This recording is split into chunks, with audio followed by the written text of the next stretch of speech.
नमस्कार, मैं हूं अर्चना यादव और हमारे साथ में आप देख रहे हैं सांसद नीरव हैं और भाजपा के प्रत्याशी हैं। यहाँ पे हम लोग बातचीत करने के लिए आए हुए हैं। यहाँ पे इस जो कार्यालय इनका आज यहाँ पे पूजन हुआ है और यहीं पे मतलब कि हमेशा रहते हैं जब से यहाँ पे जीते हैं या फिर जब यहाँ पे 2019 में हारे थे तभी यहीं पे थे। तो जो है 2024 की जो सरगर्मियाँ हैं वो तो पूरा जोरों पे है, शुरू हो चुकी है। और यहाँ पे अगर आजमगढ़ की बात करें सर तो दो नाम जो लिया जा रहा है, एक सपा का और एक आपका, बराबर कंपेयर किया जा रहा है। लोग कह रहे हैं कि यादवों का वोट जो है कि कट जाएगा। आपको इस पर क्या लगता है? मुझे लगता है कि वो लोग फेल हो चुके हैं और फेल इसलिए हो गए कि वोट लेने के लिए तो बात करते हैं कि एमवाई समीकरण है, मतलब मुस्लिम यादव। पर जब टिकट देना होता है तो कोई यादव दिखता नहीं उनको, तो इसलिए सब यादव कट गए और यादव सब मेरे साथ आ गए। क्योंकि यहीं गाजीपुर में एक मुसलमान को टिकट दे दिए, आजमगढ़ में यादव को टिकट देना हुआ तो फिर अपने घर से क्यों भेज दिए? आजमगढ़ का कोई होता, वो जीतता चाहे हारता, वो यहाँ रहता। पर ये 3 दिन वाले नेता हैं, सब 3 दिन के लिए अभी आए थे, फिर 3 दिन के लिए आएंगे, फिर गायब हो जाएंगे। एक फैन फॉलोइंग होती है नेता को लेकर के, पार्टी को लेकर के, चाहे साइकिल की बात की चाहे कमल की बात की जाए, उसका कितना असर पड़ता है जाति और धर्म से? पहले तो असर था, पर अभी जो असर है वो सब नरेंद्र मोदी जी का है। नरेंद्र मोदी जी के नेतृत्व में देश हमारा बहुत तेजी से विकास किया, आगे बढ़ा है, मजबूत हुआ है। और अब पूरा देश जो है वो चाहता है कि तीसरी बार प्रधानमंत्री जी फिर से प्रधानमंत्री बने। और जो आपने कहा था कि गाना गा के बताइएगा, तो गा के बता देते हैं हम भी बूथ पे जाएंगे, कमल का बटन दबाएंगे, 400 सीट जीत कर 24 में फिर मोदी ही आएंगे। जी, अभी आम जनता में बात करने जाओ तो वो 2 चीजें उठाते हैं, एक महंगाई, एक बेरोजगारी। इस पे ये जो विपक्ष है ये बहुत कंफ्यूज करके रखता है जनता को। कैसे? बताता बताता हूँ, देखिए आप समझदार हैं, समझ जाएंगी, और जो जनता है वो भी समझ जाएगी। ये लोग बार बार बेरोजगारी की बात करते हैं। पर ये नहीं बताते हैं कि खाली सरकारी नौकरी ही रोजगार नहीं होता है। आम जनता तो यही मानती है। ये लोग सिखाए हैं ना, इसी में तो उनको ये लोग खेल गए। जैसे मैं आपको बताता हूँ, भारत में जो पूरी सरकारी नौकरी है वो 80 लाख है। अब मान लीजिए 1 करोड़ भी हो जाए, तो चाहे प्रधानमंत्री नरेंद्र मोदी जी रहें, चाहे राहुल गांधी जी रहे, चाहे कोई रहे, 1 करोड़ ही सरकारी नौकरी है, तो कहां से 140 करोड़ सरकारी नौकरी पैदा करेंगे आप? तो कहने का मतलब यह है कि सरकारी नौकरी को रोजगार बोलना बंद करिए। रोजगार वो है जो प्रधानमंत्री जी दे रहे हैं। प्रधानमंत्री जी कह रहे हैं कि अपना रोजगार करो, ये हमारा जो विश्वकर्मा योजना में पैसे ले लो, आप रोजगार करो। आप कोई भी काम, मैं फिल्म बनाता हूँ, रोजगार नहीं है। कोई आदमी अपना कुछ काम कर रहा है, खेती का काम कर रहा है, वो रोजगार नहीं है। कोई आदमी कुछ दुकान कर रहा है, वो रोजगार नहीं है। सिर्फ सरकारी नौकरी को जब तक रोजगार कहेंगे तब तक आप बेरोजगार ही रहेंगे। वो लोग तो कहते हैं कि BA MA करके डिग्री ले करके हम ठेला लगाएं, मजदूरी करें और जो है कि पशुपालन करें। तो इसका जवाब दीजिए ना हमको कि जब देश में 80 लाख ही नौकरी है सरकारी, जनसंख्या के बारे में कोई बात नहीं करता है। मतलब इतनी जनसंख्या बढ़ गई है तो ये आप बात करिए ना, मुद्दा होता है ये भी, इसके बारे में कोई बात ही नहीं करता। तो ये आपको बात करना चाहिए कि जब देश में, जब हम सवाल उठाते हैं तो लोग कहते हैं बिकी हुई मीडिया है। अच्छा, आपको भी? नहीं, देखिए क्या है कि ये जो विपक्ष वाले नेता हैं ये जनता को इतना कंफ्यूज करके रखते हैं कि उनको ये सिखाते हैं कि भाई बेरोजगारी बेरोजगारी बेरोजगारी, एक ही चिल्लाते हैं। पर ये नहीं बताते हैं कि बेरोजगारी, भाई तुम सरकारी नौकरी को ही क्यों रोजगार समझ रहे हो? और जब तक सरकारी नौकरी को खाली रोजगार समझोगे तो रोजगार 80 लाख है खाली इस देश में, फिर क्या करोगे? वही तो ये बात तो इसका उत्तर क्यों नहीं मिलता लोगों को? या विपक्ष बताना ही नहीं चाहता है, या फिर जो राजनीति का एक मुद्दा हो जाता है? विपक्ष नहीं बताना चाहता, हम बताते हैं। हमारे प्रधानमंत्री जी कहते हैं आप पढ़ाई कर लिए, आप रोजगार पोर्टल पे अपना रजिस्ट्रेशन कराओ, आपको जितना पैसा चाहिए सरकार देगी, आप रोजगार करो। और दे रही है सरकार बिना किसी ब्याज के। तो ये सिर्फ भारतीय जनता पार्टी की सरकार कर रही है। वो सिर्फ इनको भरमाएंगे, इनको मतलब गुमराह करने के अलावा उनके पास कोई काम नहीं है। जी। मोदी जी कहते हैं कि ये सिर्फ विदेशों में यात्रा करने वाले हैं, देश में जनता जल रही है, मर रही है, गरीब किसान जो है कि पीड़ित है, महंगाई इतना ज्यादा हो गई, लोगों को खाने को नहीं मिल रहा है, 5 किलो राशन देकर के लोगों को भ्रमित कर रहे हैं। इस पे आप क्या कहना हैं? मुझे लगता है देश की जनता खुश है।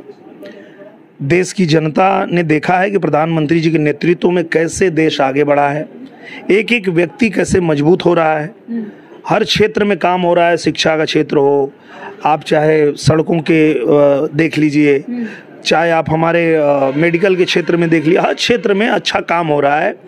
जनता खुश है। अगर इस देश में बेरोजगार हुए हैं तो विपक्ष के नेता हुए हैं, और ये बेरोजगारी रहेंगे, इनका कोई इलाज नहीं है, क्योंकि इनकी जो राजनीति है वो जिस बेस पे है वो खत्म हो चुकी है। देश की जनता ने इनको नकार दिया है। अभी मोदी जी आजमगढ़ में जब आए हुए थे तो बहुत सारे किसानों की फसलें उस पे कट गई, इसका उनके अंदर में काफी रोष है, इसको आप कैसे समझाएंगे? मुझे लगता है कि कहीं भी अगर किसी भी कार्यक्रम में कुछ भी फसल अगर काट रहे हैं तो उसका मुआवजा उनको दिया गया होगा, ऐसे थोड़े काट सकते हैं। मुआवजे से संतुष्ट नहीं है? नहीं, वो संतुष्ट हैं। वो तो विपक्ष के लोग जो उसको मुद्दा बनाना चाहते हैं वो ये सब बात कर रहे हैं। हाँ, मुख्तार अंसारी, ये जो विपक्ष के लोग हैं ये किस तरह मुद्दा बनाते हैं। हमारा अंतर्राष्ट्रीय हवाई अड्डा पास हुआ है आजमगढ़ में, ये आजमगढ़ का सौभाग्य है। आजमगढ़ को अंतर्राष्ट्रीय हवाई अड्डा मिला और वहाँ जो किसान है उनको 4 गुना कीमत दे करके और उसको बनाना है, उसको भी ये लोग भरमा करके और उसको भी बताते हैं। आंदोलन चल रहा है पिछले 1.5 साल कर रहे हैं, वही तो मैं कह रहा हूँ। उसका आंदोलन आजमगढ़ के लोग नहीं कर रहे हैं, नहीं आजमगढ़ के लोग कर रहे हैं, वहाँ उस गांव के निवासी नहीं कर रहे हैं। गांव के निवासी में भी वो कर रहा होगा जो अवैध कब्जा करके बैठा होगा। जिसके पास अगर कागज है जमीन का, उसको पता है 4 गुना दाम मिलेगा हमको, उतना जमीन भी ले लूंगा और 3 गुना जो पैसा है उससे राजा हो जाऊंगा, उसको मालूम है। वहाँ विरोध वो कर रहा है जो चाहता नहीं है कि यहाँ बने, वो समाजवादी पार्टी के लोग हैं, पर वो लोग चाहने से कुछ नहीं होगा, वो मैं बना दूंगा। अभी प्रधानमंत्री जी आए थे जब, तो उन्होंने हाथ पकड़ा हमारा वहाँ एयरपोर्ट पे और कहे कि अंतर्राष्ट्रीय हवाई अड्डा पास हुआ है, इसको बनवाओ। चुनाव बाद इसको बनवा रहा हूँ। मतलब वो लोग जो है कि उसका आंदोलन कर रहे हैं उतने दिनों से, और वहाँ पे बात करने जाओ तो कहते हैं कि हम लोग गए हुए थे बात करने के लिए नीरव जी से, और उन्होंने कहा कि यहाँ के लोग विकास नहीं चाहते, उनका घुटना तोड़ जाए, ये वो करके बातें करते। एक बार मिलने भी नहीं, अगर मिलने आए होते तो भी हम सोचते उनके बारे में। हम इतना दिन से आंदोलन कर रहे हैं, एक बार मिलने तक नहीं आए। मैं जो रियल में वहाँ पे किसान हैं उनसे मिला भी हूँ, उनसे मेरी बात भी हुई है, और वो लोग चाहते हैं कि उसको बनाया जाए और वो बनेगा। ये जो आपसे बात करते हैं ये वो लोग हैं जो नहीं चाहते हैं, उनको पता है अंतर्राष्ट्रीय हवाई अड्डा बनेगा, मोदी जी की जय जयकार होगी, तो ये सपा वाले एकदम बेरोजगार हो जाएंगे। वो हैं वो, तो ये सपा वाले हैं, ये किसान तो चाहते हैं कि बन जाए। इंटरनेशनल एयरपोर्ट की बात हो गई, रेलवे के बारे में हमेशा बात होती रहती है। अभी हमेशा मेरे कमेंट्स में आते हैं, खासकर मैंने ही मुद्दा उठाया था, तो मेरे कमेंट्स में आते हैं कि जो गोरखपुर वाया आजमगढ़ होते हुए बनारस के लिए रेलवे लाइन बिछाने वाली है, इसमें कितना प्रोग्रेस है और कब तक ये धरातल पे दिखने को मिलेगा? उनको बताइए कि सर्वे हो गया, उसका पूरा वो रूपरेखा खींची जा चुकी है, कहाँ से कैसे बनेगा। अब चुनाव आ गया है तो चूंकि ये आचार संहिता है, ये खत्म होते ही उस पर काम लग जाएगा। जी, चीजें शुरू हो जाएगी। मतलब टाइम कितना लगेगा? बहुत कम समय लगेगा, क्योंकि देखिए ये मोदी जी की सरकार है। ये मांग तो 70 साल से चल रही थी ना। हाँ, बहुत दिनों से। 7 महीने में पास हो गया, सर्वे भी हो गया। लेकिन यहाँ तो ये दिखने को मिला था जब मोदी जी आए हुए थे तो इसके बारे में कोई बात ही नहीं करी, न्यूज में हमने देखा नहीं, पर वो बन जाएगा तो उसका उद्घाटन भी मोदी जी आके करेंगे, चिंता करने की कोई बात नहीं है। 400 पार की बात करते हैं लोग, और बात करने जाओ तो लोग कहते हैं 400 पार नहीं 400 हार होगी। अगर 400 पार भी उनका होगा भी तो ईवीएम जो है कि हैक करके उन्होंने बैठे हुए हैं और कहते हैं कि उनको पता है कितनी चीजें हमारी सीटें आएंगी। तो ईवीएम पे आप क्या कहेंगे? गाना हो तो कुछ सुना करके। इसका गाना तो एक ही है, नाचे ना में टेढ़। अभी मैं आपसे हंस के बातें करूँ, ये भी लोग कहेंगे कि बिकी हुई जाकर के बैठ के बगल में बतिया रही, इसको काटना पड़ेगा। हाँ, अभी जो है कि क्या बोलती हैं, कौन सा बोला मैंने? वही ईवीएम के बारे में। ईवीएम के बारे में क्या कहेंगे? क्या है, जहाँ ये जीतते हैं तो ईवीएम ठीक हो जाता है। इसी आजमगढ़ में अखिलेश यादव जी लड़ने आए थे और मतदान के बाद चुनाव आयोग में गए थे। आप निकालिएगा, रिकॉर्ड निकालिएगा, मैं रिकॉर्ड में बोल रहा हूँ, रिकॉर्ड निकालिएगा। अखिलेश यादव चुनाव आयोग में गए थे और कहे थे कि आजमगढ़ का जो भी रिजल्ट होगा हम नहीं मानेंगे, यहाँ धांधली हुई है। और जीत गए तो मान गए। तब धांधली कहाँ गई? तब ईवीएम वो कहते हैं कि कौन रमाकांत यादव लाठी लेकर के पूरा बाकायदा खड़े थे, ईवीएम का जो बक्सा था वो चोरी ना हो पाए, इसके कारण जो यहाँ पे जीते। ये तो बात वो करते हैं। तो जब उनको रमाकांत यादव के लाठी पे भरोसा था तो चुनाव आयोग में क्या करने गए थे? वहां जाके क्यों बोले? उनको लगता है कि वहाँ पे बदला नहीं हो पाया, इसलिए जो है कि हम जीते हैं। नहीं ऐसा में बदल जाता, ऐसा लोग बोलते हैं। क्या है, ये वो लोग हैं जो मुद्दे से हट के बात करते हैं।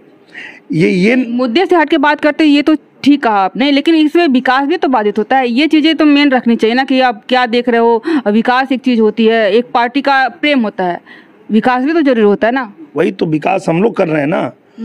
वो परिवार लोग चीजें क्यों नहीं देखते? क्योंकि परिवारवादी लोग हैं, उनको अपने परिवार के बाहर कुछ दिखता नहीं और दिखेगा भी नहीं। हाँ।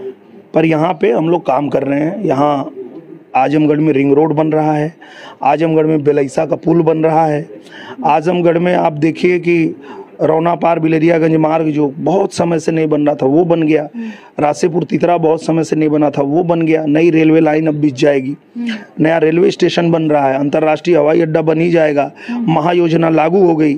तो ये सारा काम हम लोग कर रहे हैं, काम कर रहे हैं और काम करेंगे। इन लोगों को ऐसे ही करने दीजिए, बकवास करते हैं उनको करने दीजिए। एक सवाल जो हमेशा रहता है नॉर्मली जहाँ भी बात करने जाओ, आप एक एक्टर हैं और हर राजनीतिक पार्टी में लगभग बहुत सारे एक्टर हैं, बट आप पे आरोप लगते रहे नचनिया और साथ साथ क्या क्या, तो उस पर आप क्या कहना चाहेंगे? क्या अदर जो एक्टर्स हैं वो नेता बने हैं, उनमें और आप में क्या अंतर? मैं ऐसा मानता हूँ कि आजमगढ़ को ऐसा नाचने वाला नेता चाहिए।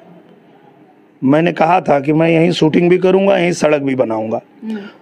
तो आजमगढ़ खुश है कि भाई इधर ही हमारे विधानसभा में शूटिंग भी होती है और यहीं सड़क भी बनती है। तो आजमगढ़ को भागने वाला 3 दिन वाला नेता नहीं चाहिए, यही चाहिए। और ये यहाँ पे परमानेंट रह के काम करे और हम कर रहे हैं। आखिरी सवाल, मुख्तार अंसारी जी की जो डेथ हुई है उस पर आपको क्या कहना है? क्योंकि डॉक्टर्स का कहना है कि उनकी हार्ट अटैक से डेथ हुई है और विपक्ष कह रहा है कि उनको स्लो पॉइजन दिया जा रहा है। मुझे लगता है कि किसी के भी मौत पे दुख व्यक्त करना चाहिए और वो हम लोग दुखद घटना पे दुख व्यक्त करते हैं। ऐसे समय में विपक्ष को घटिया राजनीति नहीं करनी चाहिए, किसी के मौत पे तो कम से कम नहीं करनी चाहिए। तो उनको शर्म आनी चाहिए अगर इस पे भी वो राजनीति कर रहे हैं। तो सवाल तो उनके परिवार ने उठाया था ना। सवाल अगर परिवार उठाएगा तो वो उस पर जांच होगी। अगर कोई परिवार अगर कहता है कि हमें इस पे जांच चाहिए तो जांच होगी, जो भी आएगा वो सामने आ जाएगा। विपक्ष का आपने जो कहा उस पे मैंने कहा कि अगर वो राजनीति करना चाहते तो वो ठीक नहीं है। आखिरी सवाल मेरा है, आजमगढ़ को लेकर के क्या क्या आपकी रणनीतियां रहेंगी? आजमगढ़ को देखिए, हम लोगों ने नींव रख दिया है और अब इस पे अगर हमें बहुत विकास करना है तो हमें 5 साल और चाहिए, क्योंकि महायोजना बिना लागू हुए आजमगढ़ को चमकाना संभव नहीं था। तो हमने महायोजना लागू करवा लिया। हम मुख्यमंत्री जी के पास गए, जाके निवेदन किया और आजमगढ़ में महायोजना लागू हो गई। आजमगढ़ में जो है मास्टर प्लान बन गया। तो अब आप देखेंगे कि कैसे आजमगढ़ का चप्पा चप्पा चमकता है जब हम लोग 5 साल के लिए यहाँ पे आएंगे। चलिए, बहुत बहुत उम्मीद करते हैं कि आप फिर से जीते यहाँ पे और आएँ, आगे अनवरत विकास जारी रहे, है ना? जारी रहेगा। तो ये रहे हमारे साथ में सांसद निरहू जी, जो भाजपा के उम्मीदवार भी है। इनसे हमने बातें करी है, वही बातें करी है जो नॉर्मली हमारे साथ कमेंट में आते हैं या फिर जब हम बातचीत करने जाते हैं उस फील्ड में, वहाँ पे जो बोले जाते हैं वही बातें हमने यहाँ पर करी है। उत्तर मिलकर के, उत्तर से आप कितना संतुष्ट है, उत्तर आपको कैसा लगा, आप लोग कमेंट में जरूर बताइएगा। अगर आप सहमत है तो भी, सर की बातों से असहमत है तो भी बताइएगा, अगली बार आएंगे तो भी पूछने का प्रयास करेंगे। आज के लिए बस इतना ही, बहुत बहुत धन्यवाद।